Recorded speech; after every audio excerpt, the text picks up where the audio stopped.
चुनाव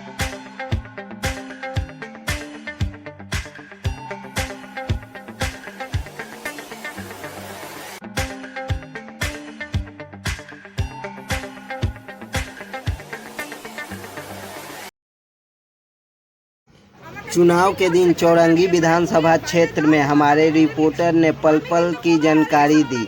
इस मौके पर बैंक ऑफ इंडिया के पास स्वामी जी विद्यापीठ स्कूल में तृणमूल द्वारा भाजपा के पोलिंग एजेंट पर धमकाने और तृणमूल द्वारा 2 वोट डालने का आरोप लगा। इसके बाद केएमसी मुख्यालय मतदान केंद्र के बाहर गाड़ी में तृणमूल का लोगो का एवं ममता बनर्जी का फोटो लगाकर प्रचार करने का आरोप लगा। और क्या क्या घटना हुआ चौरंगी विधानसभा में, आइए जानते हैं। উনি তো অস্বীকার করবেন, ওনার বর তো রোজভ্যালি 15,000-50,000 কোটি টাকা মেরে বসে আছে, উনি সেই পয়সা খাচ্ছে। উনি তো মিথ্যে কথা বলছেন। পার্টির নেত্রী মমতা বন্দ্যোপাধ্যায় থেকে উনি যেহেতু মিথ্যে কথায় সব এগিয়ে আছে, ওনার এমএলএ এমপিরাও মিথ্যে কথায় এগিয়ে আছে, কন্টিনিউয়াস মিথ্যে কথা বলে। তো স্বাভাবিক, এর নতুন কিছু তো নয়। আপনারা ইসিকে জানিয়েছেন? হ্যাঁ, ইনি একসঙ্গে ইনি আমাকে বাইরে বেরিয়ে ইসিকে জানিয়েছেন।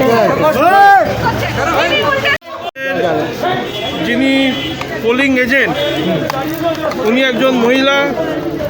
ওনাকে তৃণমূলের পোলিং এজেন্ট এবং তৃণমূলের যে দামি ক্যান্ডিডেট তার পোলিং এজেন্ট প্রচণ্ডভাবে পোলিং বুথের ভেতর হ্যারাস করেছে, অশ্লীল ভাষা বলেছে, থ্রেট করেছে এবং তারা 2টো ভোট, একটি বয়স্ক ভদ্রমহিলার এবং একটি অসুস্থ মানুষের ভোট, তারা ইভিএম পর্যন্ত এসে দেখিয়ে দিয়েছে এখানে বোতামটা টিপতে হবে।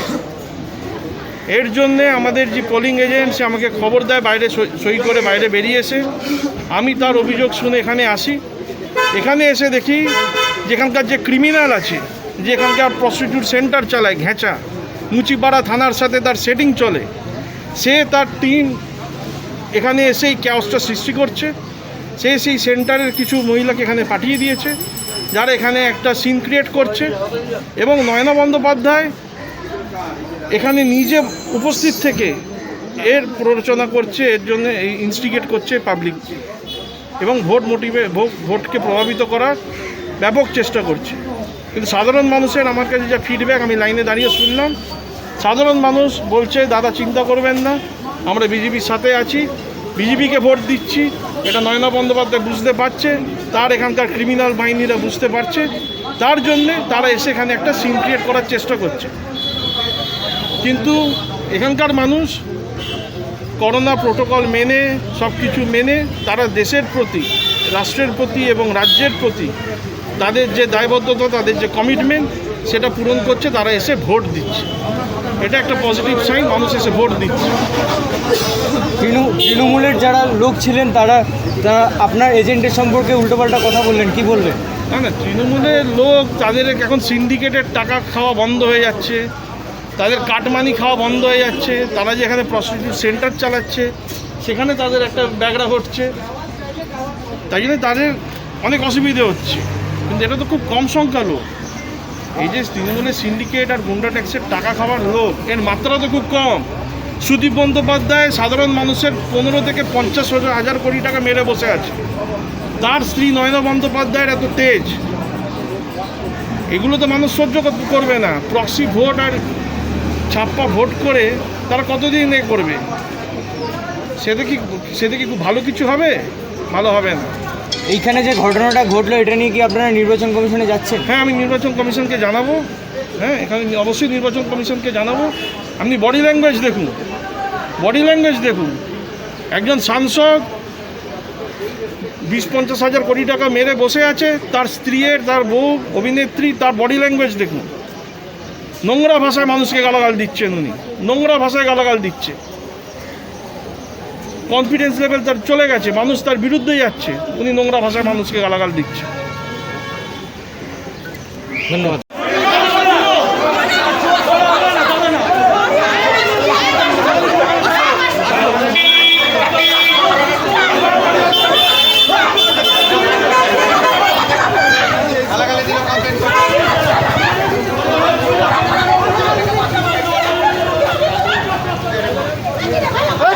কে বলেছে?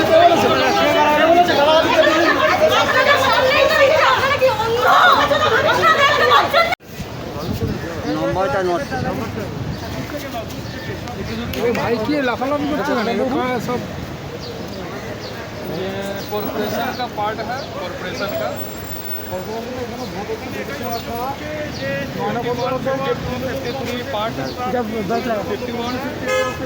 উনি যে গাড়ি করে বিধানসভা কেন্দ্রে ঘুরছেন আজকে ভোটের দিন, সেই গাড়ি তো আপনারা দেখতে পাচ্ছেন, পার্টির সিম্বল আছে, মমতা বন্দ্যোপাধ্যায়ের ছবি আছে, আর তিনি ডাইরেক্টলি মানুষকে নেমে নেমে তো প্রভাবিত করার চেষ্টা করছেই।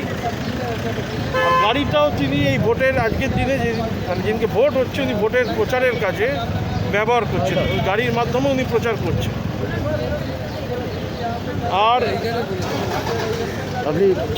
আর ওনার এই নার্ভাসনেসের মেন কারণ দেখুন গাড়ি নিয়ে এখন চলে যাচ্ছে, গাড়িটা একটু দেখা, গাড়ি নিয়ে পালাচ্ছেন উনি, দেখতে পাচ্ছেন। তার আদালত জনতা জনগণ ঠিক আছে দাদা ওই গাড়িটা দেখে নিন। হ্যাঁ গাড়িটা দেখো।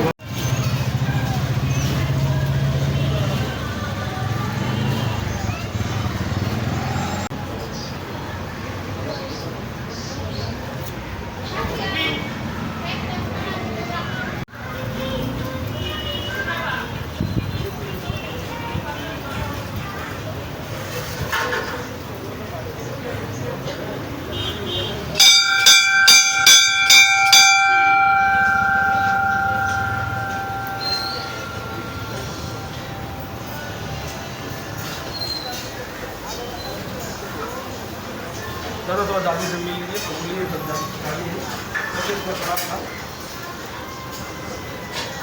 दे दिए मेरी वोट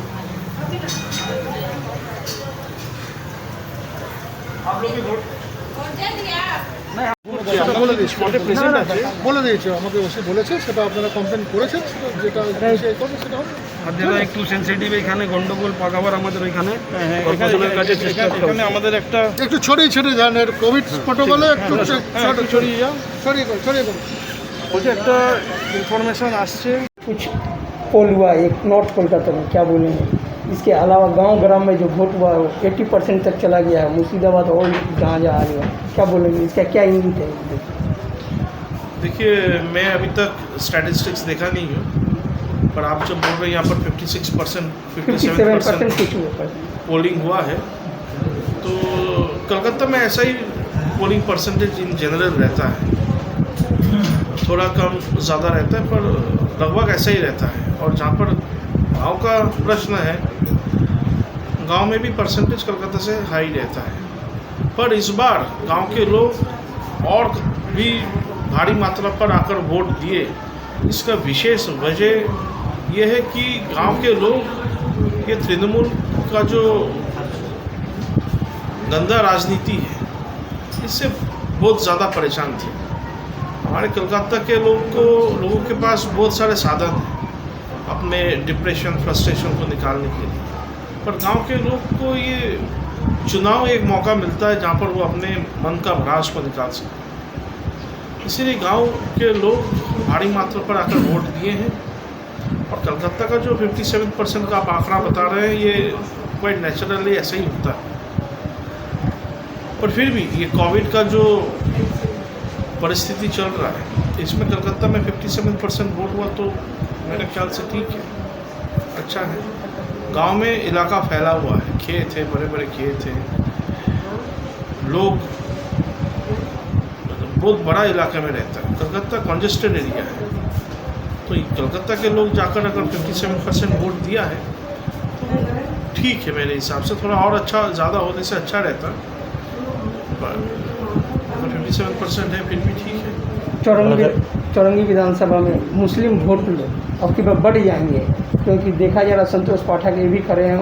अब इधर का जितना मुस्लिम है 2 भागों में बटेंगे, मुस्लिम इधर संतोष पाठक और इधर आपको तृणमूल के तरफ बटेंगे। इसको क्या फ़ायदा आपको मिले। देखिए मुस्लिम वोट बंटने का जो फ़ायदे का बात कर रहे हैं, ये फ़ायदा इसको ये अगर फ़ायदा है तो ये फ़ायदा तो टीएमसी और कांग्रेस को सदियों से मिलता आया है, क्योंकि हिंदू वोट तब बढ़ता था। ठीक है, अभी भगवान राम के नाम से केवल नहीं, लोगों को जो टीएमसी और कांग्रेस का जो तुष्टीकरण का राजनीति है, लोगों को इससे एलर्जी हो चुका है।